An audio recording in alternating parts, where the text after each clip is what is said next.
ยินดีต้อนรับสู่ Audio Book ช่องนิยายเสียงฟังเพลินก่อนรับฟังอย่าลืมกดไลค์ กดแชร์ กด Subscribe ตำนานพญานาคตอนที่สองเงาแห่งบาดาลรุ่งเช้าหลังคืนที่สิริการทำพันธสัญญากับพญานาคนางยังคงรู้สึกถึงพลังประหลาดที่ไหลเวียนอยู่ในกายทุกย่างก้าวเต็มไปด้วยความหนักแน่นราวกับถูกชี้นำด้วยสายน้ำแต่ในเวลาเดียวกันเงามืดบางอย่างก็คล้ายติดตามนางมาเช่นกันราวกับโลกไม่อาจยินดีต่อการถือกำเนิดของผู้ถือพันธสัญญาสิ่งนี้ทำให้นางเริ่มหวาดหวั่นอยู่ลึกๆในใจผู้เฒ่าโสมันเดินเข้ามาหาเขามองสิริการด้วยสายตาที่แฝงความรู้สึกราวกับทั้งชื่นชมและห่วงใยเมื่อคืนเจ้าทำพันธสัญญาสำเร็จแล้วใช่หรือไม่หญิงสาวพยักหน้าช้าๆข้าเห็นพญานาคข้าได้ยินเสียงท่านในใจข้าไม่รู้ว่าควรดีใจหรือหวาดกลัวกันแน่ผู้เฒ่ายิ้มบางๆสิ่งที่เจ้าพบเจอนั้นคือชะตาที่ไม่มีใครเลี่ยงได้เจ้าคือสะพานที่เชื่อมสองโลกแต่จงจำไว้ทุกสะพานย่อมมีเงาที่อยากทำลายมันขณะที่ทั้งสองพูดคุยกันจู่ๆสายน้ำโขงพลันปั่นป่วนอีกครั้งคราวนี้ไม่ใช่พญานาคผู้สง่างามหากแต่เป็นเงาดำทะมึนคล้ายงูยักษ์ที่มีเกล็ดดำสนิทโผล่ขึ้นจากบาดาลดวงตาแดงฉานเต็มไปด้วยความเกลียดชังชาวบ้านที่อยู่ใกล้ๆต่างกรีดร้องวิ่งหนีเสียงหวีดร้องดังก้องไปทั่วหมู่บ้านเงาดำนั้นคำรามก้องเจ้าคือผู้ถือพันธสัญญาใช่หรือไม่เจ้าจะไม่มีวันอยู่รอดสิริการยืนตัวแข็งแต่พลังที่ได้รับเมื่อคืนกลับก่อขึ้นอีกครั้งร่างของนางเปล่งแสงมรกตอ่อนๆลมพัดรอบตัวนางรู้ว่าหนีไม่ได้อีกแล้วผู้เฒ่าโสมันรีบกล่าวเสียงหนักแน่นจงใช้พลังของเจ้าจงเชื่อมั่นในสายน้ำจงอย่าหวาดกลัวสิริการจึงสูดลมหายใจลึกหลับตาและยกมือขึ้นทันใดนั้นสายน้ำจากโขงพลันพุ่งขึ้นเป็นกำแพงน้ำสูงตระหง่านปะทะเข้ากับเงาดำนั้นอย่างจังเสียงน้ำประทะดังกึกก้องไปทั่วท้องฟ้า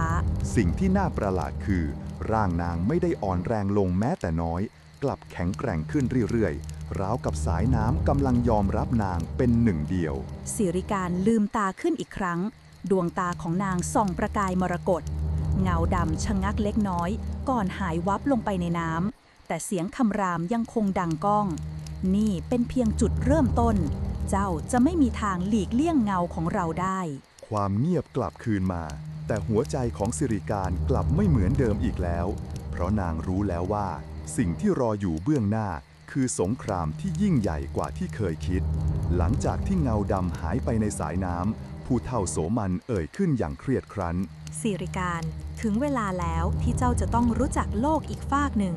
โลกที่อยู่ใต้สายน้ำนั่นคือนครบาดาลหญิงสาวเบิกตากว้างความสงสัยและความกลัวประดังเข้ามาพร้อมกันนครบาดาลสถานที่ที่ว่ากันว่าเป็นตำนานหรือ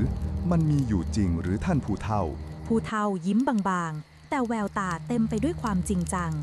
เจ้าจะได้เห็นด้วยตาของเจ้าเองและคืนนี้คือเวลาที่เหมาะสมที่สุดคืนนั้นสิริการเดินทางไปยังท่านน้ำใหญ่เธอแต่งกายด้วยชุดผ้าสิ้นลายเก่าแก่ที่ผู้เฒ่ามอบให้เมื่อแสงจันทร์สะท้อนลงบนผืนน้ำเกิดเป็นวงแสงมรกตชวนพิษสงแสงนั้นค่อยๆแผ่กระจายรอบตัวเธอทันใดนั้นสายน้ำพลันแยกออกราวกับเปิดประตูสู่โลกอีกใบสิริการรู้สึกว่าร่างกายเบาหวิวก่อนจะถูกพลังบางอย่างดึงลงไปใต้ผืนน้ำอย่างนุ่มนวลดวงตาของเธอเบิกกว้างเมื่อเห็นภาพเบื้องหน้าเมืองใหญ่ใต้บาดาลเรืองแสงมรกตและทองคำราวกับสวรรค์ใต้สายน้ำปราสาทงดงามประดับด้วยแก้วเจียรไนยหอคอยสูงทอดเงาในท้องน้ำที่ไม่มีวันมืดท่ามกลางเมืองอันโอฬารนาคจำนวนมากเคลื่อนไหวไปมาในร่างมนุษย์และร่างอสูรสลับกันบางตนมีเกล็ดทองส่องประกายบางตนมีเสียนหลายและดูน่าเกรงขามเกินจะบรรยายแล้วเสียงก้องลึกดังกระหึ่มไปทั่วนครบาดาลสั่นสะเทือนเบาๆผู้ถือพันธสัญญาเจ้าผู้ถูกเลือก ได้ก้าวมาสู่ราชวังใต้บาดาลแล้ว ประตูใหญ่ของปราสาทเปิดออก เผยให้เห็นพญานาคองค์มหึมา ร่างกายประดับด้วยเกล็ดสีมรกตเรืองรอง ดวงตาคมลึกสง่างามเหนือผู้ใด พระองค์คือพญาอนันตนาคราช ผู้ปกครองโลกบาดาล สิริการก้าวเข้าไปช้าๆ ร่างกายสั่นเทา แต่น้ำเสียงของนางชัดเจน ข้าสิริการมาที่นี่เพื่อเรียนรู้และเพื่อทำตามพันธสัญญาที่ได้รับ พญาอนันตนาคราชโน้มเสียนลงเล็กน้อย สายพระเนตรจับจ้องเธออย่างลึกซึ้ง มนุษย์เจ้ากล้าหาญนัก แต่เจ้าต้องรู้ไว้ว่า ผู้ที่ได้รับพันธสัญญาไม่เพียงมีเกียรติ หากแต่มีภาระใหญ่ยิ่ง สิริการก้มศีรษะรู้สึกถึงแรงกดดันมหาศาล แต่ในใจกลับมีความมุ่งมั่นที่เริ่มก่อตัวขึ้น เธอรู้แล้วว่าสิ่งที่รอเธออยู่ไม่ใช่เพียงการปกป้องตัวเอง แต่คือชะตาของสองโลกทั้งปวง ภายในราชวังใต้บาดาล เสาหินแกะสลักลวดลายนาคโบราณสูงตระหง่าน แสงมรกตจากผนังคริสตัลสะท้อนเป็นระลอกเคลื่อนไปทั่ว ท่ามกลางความงดงามนั้น สิริการกลับรู้สึกถึงสายตาหลายคู่จับจ้องมาที่ตน เธอกวาดมองรอบๆ เห็นเหล่านาคหนุ่มสาวในร่างกายกึ่งมนุษย์กึ่งอสูรยืนเรียงรายอย่างสง่างาม ทุกคู่ตาลึกล้ำราวกับมองทะลุจิตใจ นางไม่รู้ว่าพวกเขาคิดเช่นไรต่อการมาของตน แต่สัมผัสได้ว่ามีใช้ทุกสายตาที่เต็มไปด้วยมิตรไมตรี แล้วเสียงหนึ่งดังก้องออกมาจากเบื้องหลัง เสียงที่มีพลังหนักแน่นดังสายน้ำเชี่ยว มนุษย์ เจ้าผู้กล้าลงมาในเขตห่วงห้ามแห่งบาดาล เจ้าคือผู้ถือพันธสัญญาจริงหรือ สิริการหันไปมอง เห็นนาคหนุ่มผู้หนึ่ง รูปร่างสูงใหญ่ เกล็ดเงินระยับดั่งแสงดาว เขามีดวงตาสีฟ้าลึกลับ และถือหอกปลายคมวาววับ รัศมีรอบกายแผ่พลังอำนาจ ราวกับน้ำแข็งเย็นเยียบ เขาคือพญาเกล็ดเงินหนึ่งในสี่ผู้พิทักษ์แห่งบาดาล ผู้จงรักภักดีต่อพญาอนันตนาคราช และมีหน้าที่ปกป้องโลกใต้น้ำจากสิ่งชั่วร้าย แล้วเสียงหนึ่งดังก้องออกมาจากเบื้องหลัง เสียงที่มีพลังหนักแน่นดังสายน้ำเชี่ยว มนุษย์ เจ้าผู้กล้าลงมาในเขตห่วงห้ามแห่งบาดาล เจ้าคือผู้ถือพันธสัญญาจริงหรือ สิริการหันไปมอง เห็นนาคหนุ่มผู้หนึ่ง รูปร่างสูงใหญ่ เกล็ดเงินระยับดังแสงดาว เขามีดวงตาสีฟ้าลึกลับ และถือหอกปลายคมวาววับ รัศมีรอบกายแผ่พลังอำนาจราวกับน้ำแข็งเย็นเยียบ เขาคือพญาเกล็ดเงินหนึ่งในสี่ผู้พิทักษ์แห่งบาดาล ผู้จงรักภักดีต่อพญาอนันตนาคราช และมีหน้าที่ปกป้องโลกใต้น้ำจากสิ่งชั่วร้าย สิริการสูดหายใจลึก นางก้าวไปข้างหน้าด้วยความมั่นใจ ใช่แล้วข้าได้รับพันธสัญญาจากเบื้องบนข้ามาที่นี่เพื่อทำหน้าที่ไม่ใช่เพื่อท้าทาย พญาเกล็ดเงินจ้องนางเขม็ง ร่างกายเขาแปลเปลี่ยนชั่วขณะ กลายเป็นนาคเสียนเจ็ด เงาเกล็ดส่องสะท้อนวังบาดาลจนวูบวาบ รัศมีแห่งอำนาจกดทับจนหญิงสาวรู้สึกได้ถึงแรงถ่วงในหัวใจ พันธสัญญาอาจเป็นของเจ้า แต่คุณค่าของเจ้าต้องพิสูจน์ เสียงพญาเกล็ดเงินดังราวกับสายฟ้าในท้องน้ำก่อนที่เขาจะฟาดหอกลงบนพื้น พลังสายน้ำไหลบ่าก่อเป็นคลื่นสูงตระหง่าน คลื่นนั้นซัดเข้าหาสิริการทันที นางแทบล้ม แต่ความรู้สึกในใจกลับชัดเจน นี่คือบททดสอบไม่ใช่การฆ่าฟัน นางตั้งสมาธิรวบรวมพลังใจ บทสวดโบราณที่ผู้เฒ่าเคยสอนพลันผุดขึ้นในใจ ริมฝีปากนางขยับช้าๆ เอื้อนเอ่ยถ้อยคำบูชาแห่งสายน้ำ เสียงนั้นก้องสะท้อนในราชวัง น้ำเชี่ยวพลันแปลเปลี่ยนกลายเป็นเกล็ดแสงมรกตหมุนรอบกาย เธอประคับประคองตัวเองไม่ให้ล้ม สายตาของพญาเกล็ดเงินเปลี่ยนไป ความแข็งกร้าวแปลเปลี่ยนเป็นความประหลาดใจ ก่อนจะกลายเป็นรอยยิ้มที่แทบไม่เคยมีผู้ใดได้เห็น เจ้ามิใช่มนุษย์ธรรมดา เจ้าคือผู้ที่ถูกลิขิตจริงๆ เสียงพญาอนันตนาคราชดังขึ้นจากบัลลังก์สูง เกล็ดเงิน นางคือผู้ถูกเลือกแล้ว เจ้าจงเป็นผู้พิทักษ์และครูแห่งสายน้ำของนางต่อไป พญาเกล็ดเงินคุกเข่าลงเบื้องหน้าและเอ่ยเสียงดัง ข้านาคเกล็ดเงิน ขอสาบานต่อองค์อนันตนาคราช ว่าจะคุ้มครองและชี้นำสิริการผู้ถือพันธสัญญาจนกว่าชะตาจะลุล่วง สิริการมองภาพนั้นด้วยหัวใจที่เต้นแรง นางรู้แล้วว่าการเดินทางเพิ่งจะเริ่มต้น และเธอไม่ได้อยู่เพียงลำพังอีกต่อไป ภายในวังบาดาลที่งดงามสิริการยังคงซึมซับความสงบเย็นจากคำสาบานของพญาเกล็ดเงิน แต่แล้วท้องน้ำรอบๆพลันสั่นสะเทือนราวกับมีแรงบางอย่างบิดเบือนการเวลา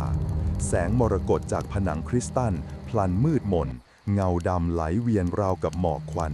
นาคหนุ่มสาวต่างหวาดหวั่นเสียงกระซิบดังแผ่วผ่านกระแสน้ำเงามืดมันกลับมาอีกแล้วพญาเกล็ดเงินหันขวับดวงตาแข็งกร้าวเขารู้ทันทีว่านี่มิใช่พลังธรรมดา แต่คือเงาแห่งศัตรูเก่าแก่ เงาพญาครุฑ จากความมืดนั้นปีกขนาดมหึมาค่อยๆกางออกขนนกสีดำมนปกคลุมท้องน้ำแผ่รัศมีแห่งการทำลายพญาครุฑเงาอสูรที่ถูกจองจำตั้งแต่ยุคสงครามสวรรค์บัดนี้ได้หวนคืน เสียงก้องดังฟ้าผ่าดังขึ้นฮ่าฮ่าฮ่าพวกนาคยังคงหมกมุ่นอยู่กับพันธสัญญาไร้ค่า แต่วันนี้แดนบาดาลจะตกอยู่ในเงาของข้าอีกครั้ง สิริการก้าวถอยหลังสัมผัสได้ถึงแรงกดดันมหาศาลจนแทบหายใจไม่ออก แต่พญาเกล็ดเงินกลับก้าวออกข้างหน้ากางหอกยาวขึ้นรับพลังมืด เจ้าครุฑเงานี่มิใช่โลกของเจ้าอีกต่อไป พญาประทะเกิดขึ้นในพริบตา แสงสว่างของหอกตัดผ่านเงามืด แต่ปีกมหึมาของครุฑก็โถมใส่อย่างรุนแรงคลื่นบาดาลสะเทือน เสาหินแตกหักเป็นผุยผง สิริการถูกแรงกระแทกซัดลอย แต่ก่อนที่ร่างจะกระแทกพื้นผนึกโบราณที่ฝังอยู่ในร่างกายกลับส่องสว่างขึ้นเอง ดวงตานางเปล่งสีทอง พลังนั้นสร้างม่านน้ำปกป้องนางอย่างไม่คาดคิด พญาครุฑเงาชะงักเล็กน้อย จ้องสิริการด้วยดวงตาเต็มไปด้วยความเกลียดชัง นางนี่เองผู้ถือพันธสัญญาข้าได้กลิ่นชะตาแห่งการล่มสลายบนตัวเจ้า พญาอนันตนาคราชที่นั่งอยู่บนบัลลังก์สูงส่ง พลันส่งเสียงก้องกังวานทั่วทางราชวัง เจ้าครุฑเงา เจ้ากลับมาสู่โลกนี้เพราะพันธสัญญาเช่นหรือ ครุฑเงาหัวเราะสะบัดปีก ถูกแล้ว หากโลกต้องเลือกระหว่างแสงกับเงาข้าจะทำให้มันรู้จักเพียงความมืดนิรันดร์ แสงมรกตทั่วราชวังดับวูบลง เหลือเพียงเปลวไฟสีดำลุกโชน สิริการยกมือขึ้นแน่น หัวใจสั่นสะเทือน แต่ดวงตาเธอกลับมั่นคงกว่าเดิม เพราะเธอรู้แล้วว่าชะตากรรมของเธอมิใช่เพียงการเป็นแขกของบาดาล แต่คือตัวหมากสำคัญในสงครามเก่าแก่ ระหว่างแสงและสายน้ำ เสียงพญาเกล็ดเงินดังขึ้นเคียงข้างเธอ สิริการจงอย่าหวาดกลัว เธอคือผู้ถือพันธสัญญา ส่วนข้าจะสู้เคียงข้างเจ้า และทันใดนั้นเอง พลังทั้งสองฝ่ายก็ประทะกันอีกครั้ง เสียงฟาดฟันของแสงกับเงา ดังกึกก้องไปทั่วแดนบาดาล การเผชิญหน้าที่จะเปลี่ยนชะตาของทุกสรรพสิ่งได้เริ่มต้นขึ้นแล้ว เสียงฟาดฟันของแสงและเงายังคงดังกึกก้องไปทั่ววังบาดาล มหานาทีที่เคยสงบงดงามพลันปั่นป่วน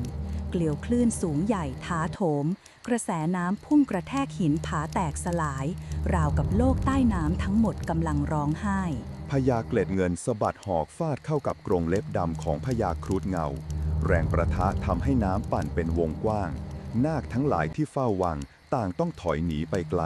ไม่อาจทนต่อแรงอำนาจที่แผ่ออกมาได้ พญาสิริการยืนอยู่ตรงกลาง หัวใจเต้นแรงไม่เป็นจังหวะ ร่างเธอถูกโอบล้อมด้วยแสงสีทองที่พลันส่องออกมาจากเนื้อหนัง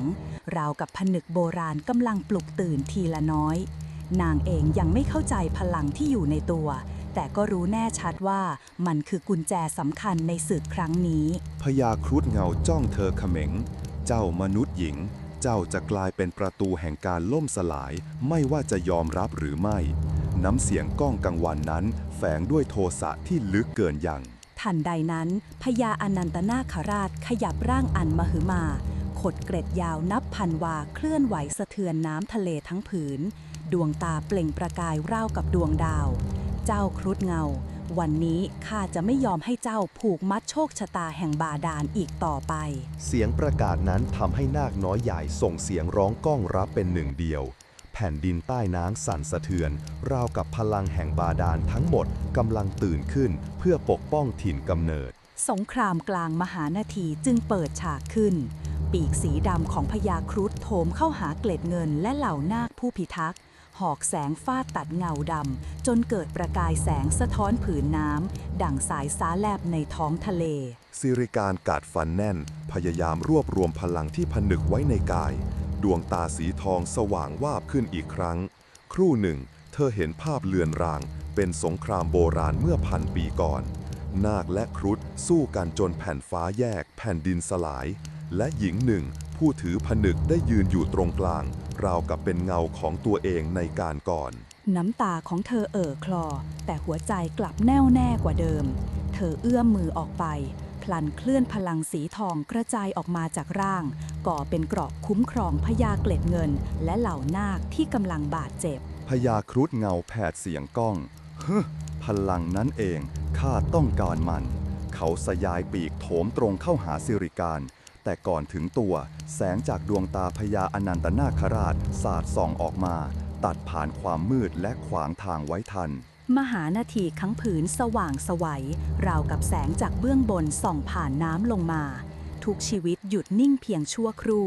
ก่อนเสียงคำรามของทั้งสองเผ่าพันธุ์จะก้องสะเทือนอีกครั้งนี่มิใช่เพียงการต่อสู้ธรรมดาอีกต่อไป